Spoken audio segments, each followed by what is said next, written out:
Hey guys, Pastor Nate here with this week's 2-minute teaching. And I was thinking about the other day just the fact that football is starting this Sunday.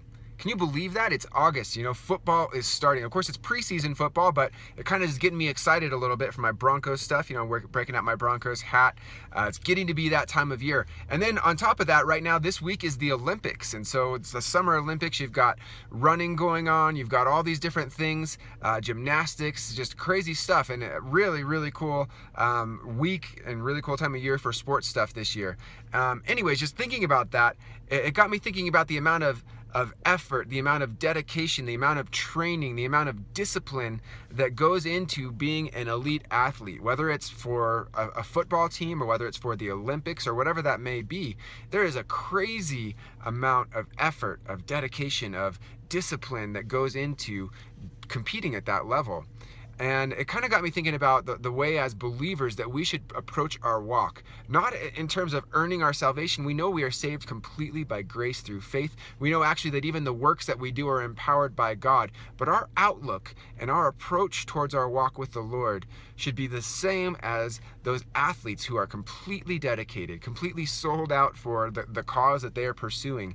And Paul talked about this a lot. He compared our walk as believers with that of an athlete. And one of those places that he talks about that is in 1 Corinthians chapter 9. And he says this, and this has a lot to do with what we talk about with the Olympics.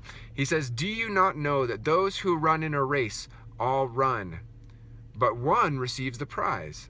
Run in such a way that you may obtain it." So run like you want to win that prize. And then he goes on in verse 25 in chapter 9 and says, "And everyone who competes for the prize is temperate in all things. Now they do it to obtain a perishable crown, but we for an imperishable crown."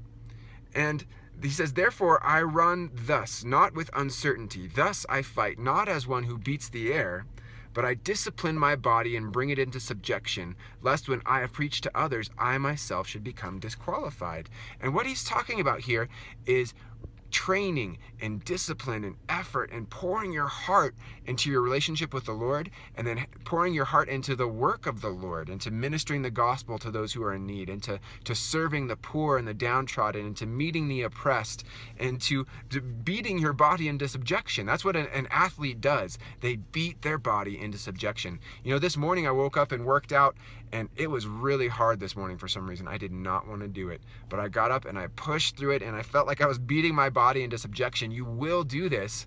And at the end of it, I felt great.